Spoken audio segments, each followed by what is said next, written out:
Hola gente, ¿qué tal? Bueno, este video se trata de una historia completamente real, que te pondrá los pelos de punta, que espero que les guste, así que, sin más que añadir, comencemos. Hace algún tiempo me mudé a un pequeño pueblo llamado Jackson, en Georgia, USA. Me habían transferido y comencé a trabajar en una prisión estatal, donde conocí a Maudrey Grayson, una joven mujer que se desempeñaba como médico legista dentro de la penitenciaría. Con el tiempo comenzamos a salir y supe que además de trabajar en la prisión, ayudaba a su familia en una casa funeraria en las inmediaciones del pueblo.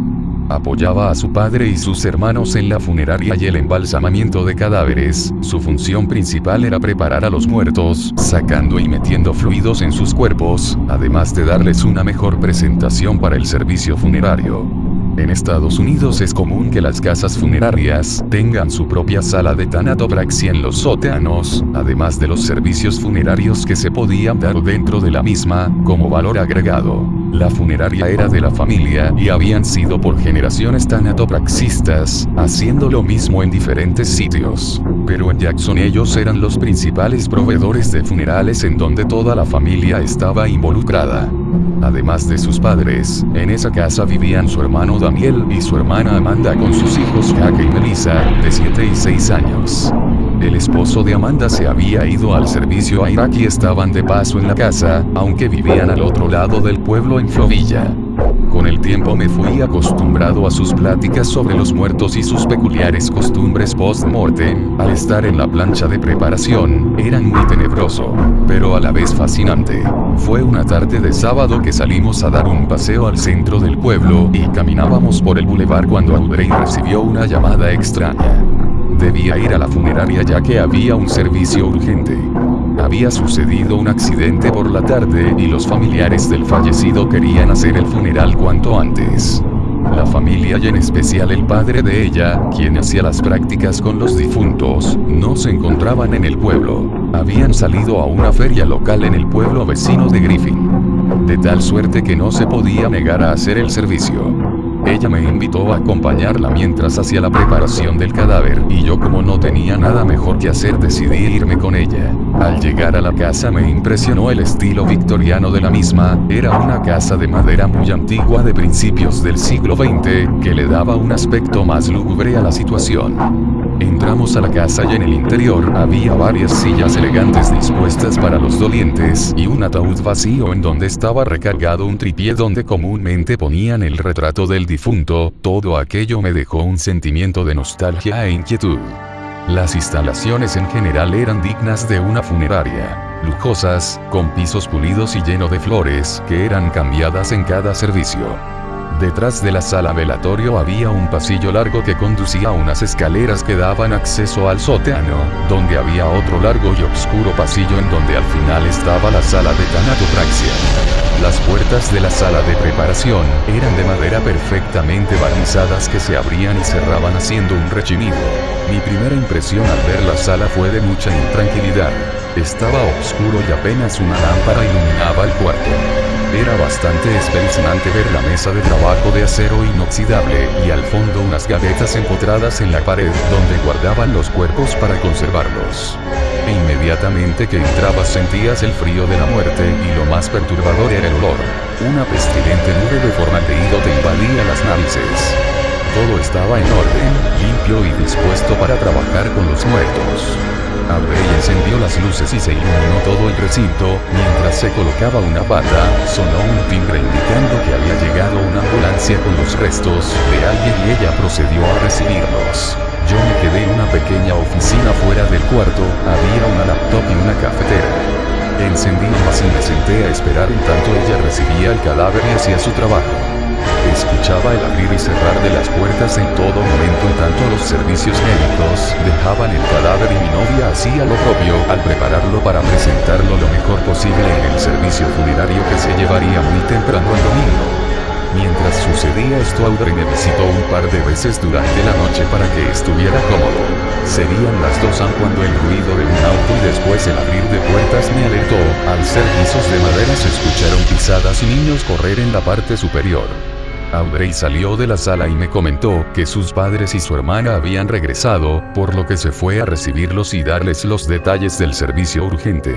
Me quedé solo en la oficina en total silencio, solo el siseo del abanico del aire acondicionado se podía escuchar, veía las noticias de los deportes en la laptop y luego de un largo rato, escuché el rechinido de las puertas de vaivén de la sala de preparación. Pensando que había sido Audrey la que había regresado, me quedé en silencio, mismo fue roto por los murmullos infantiles de niños que parecía abrir y cerrar las puertas. Me levanté de la silla y me asomé al pasillo y en efecto, estaban un par de niños jugando a abrir y cerrar las puertas de la sala con sus pies. La niña era rubia con un vestido de holanes azul y una gran cinta blanca en el cabello. El azul de sus ojos me recordó a Audrey y de inmediato imaginé que era su sobrina. El otro niño era más bien blanco de piel, muy pálido, cabello negro y lacio con un corte como de príncipe valiente y parecía estar todo mojado de su ropa. Afuera una lluvia caía, así que pensé que era el otro sobrino que se había empapado. Saludé a ambos y los pequeños ojos de ambos se clavaron en mí como preguntándose quién era. Vi que ninguno de los dos traía zapatos y me reí un poco de la escena. Un poco apenado, tan solo me volví a meter a la oficina y alcancé a entender algo de lo que decían. La niña le preguntaba sobre mí y se reían con sus risillas infantiles mientras murmuraban entre ellos.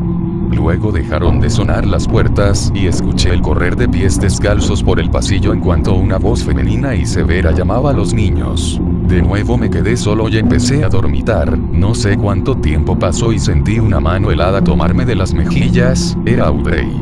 Había terminado con la preparación y su padre estaba dando los últimos detalles, así que aprovechó para presentarme con él. Era un hombre mayor, muy cordial y elegante, vestido de tweed y mocasines de gamuza, que me saludó efusivamente. Subimos a la sala en donde bebimos té y conversamos acerca de la vida en la prisión. El hombre, al igual que su hija, había sido médico en la penitenciaría y ahora su hija heredaría su trabajo y la casa funeraria. Nos despedimos ya entrada la madrugada y me retiré a mi hogar. Más tarde ese domingo, fui de nuevo a visitar a Audrey para salir y llegué mientras el servicio funerario se realizaba. Había muchas personas congregadas en la casa, algunos con caras tristes y otros con rostros de incredulidad. A lo lejos pude ver que en el patio había una niña columpiándose en los juegos y de inmediato la reconocí. Era la pequeña de la noche anterior en la sala de prácticas. Parecía algo ocupada como platicado con alguien imaginario y no le tomé importancia. Entré a la sala donde estaban los deudos del difunto y esperé un poco en tanto Audrey bajaba de sus habitaciones para irnos. Empecé a husmear entre las personas, intentando reconocer a alguien y luego de un rato miré el ataúd que estaba rodeado de flores. Pero algo me llamó la atención, la caja era más pequeña de lo normal. No terminé de sorprenderme cuando mis piernas se congelaron y sentí un balde de agua helada caer sobre mi cabeza al ver que en la foto colocada en el tripié estaba el rostro infantil del niño con corte de príncipe y unos grandes ojos verde claro que parecían mirarme fijamente. Era el mismo niño que estaba jugando con la sobrina de Audrey. No quise quedarme con la duda y pregunté a una de las personas sobre el niño.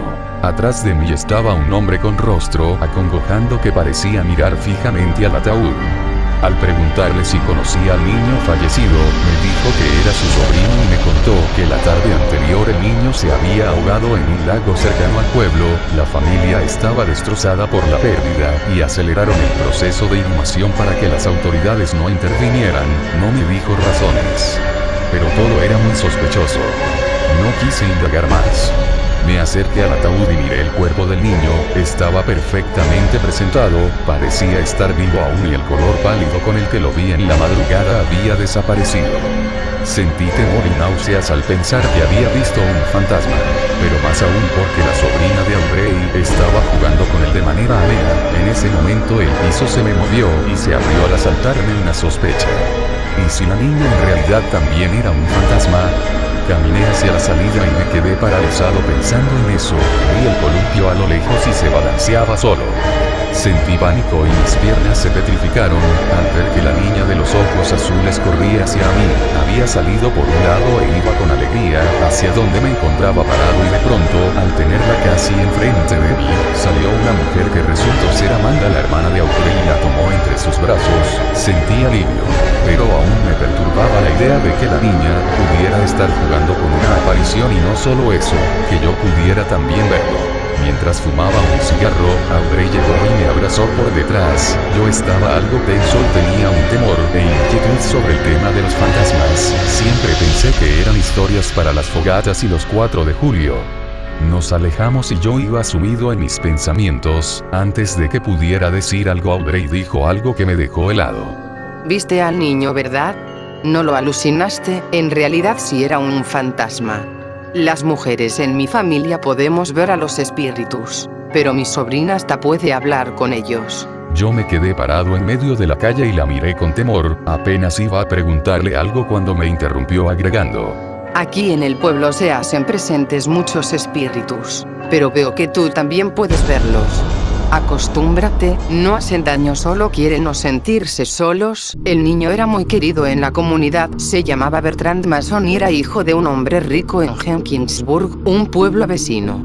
Así que la familia pidió que todo fuera discreto e inmediato. No querían preguntas. Luego de decir eso, ya no quise tocar el tema. En realidad no quería pensar en que yo también era una especie de vidente cazafantasmas. Así que lo fui olvidando y evitaba en lo posible visitar la casa de Audrey. Olvidé el asunto hasta que un día su padre me invitó a jugar ajedrez a su casa y platicábamos. En cierta parte de la plática él me contó de un amigo con el que comúnmente jugaba y que había muerto hace unos meses en un accidente de trabajo. Se llamaba Theodore Mason. Al escuchar el apellido recordé al niño fantasma y casi por inercia le dije: ¿Mason era pariente del niño ahogado? Pregunté con cautela. Así es, era su tío.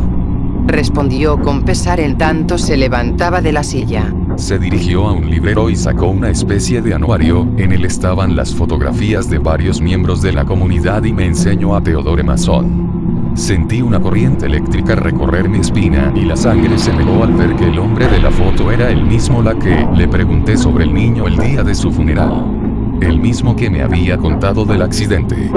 Me puse pálido y el padre de Audrey me vio y sirvió un vaso de whisky irlandés en tanto me decía: Relájate, está muerto, a veces se aparece por aquí, supongo que por nostalgia. Si lo has visto no temas, mi nieta Melissa dice que hasta ha platicado con él. Me levanté de la silla y me despedí del hombre. Mientras caminaba por las calles del pueblo veía a las personas pasar y no evitaba sentir temor y una especie de duda que me hacía preguntarme si en realidad veía gente viva o fantasma. Con el tiempo acepté mi condición y de tanto en tanto veía espectros rondar por las calles de Jackson. Supongo que lo único que deseaban era sentirse vivos de nuevo.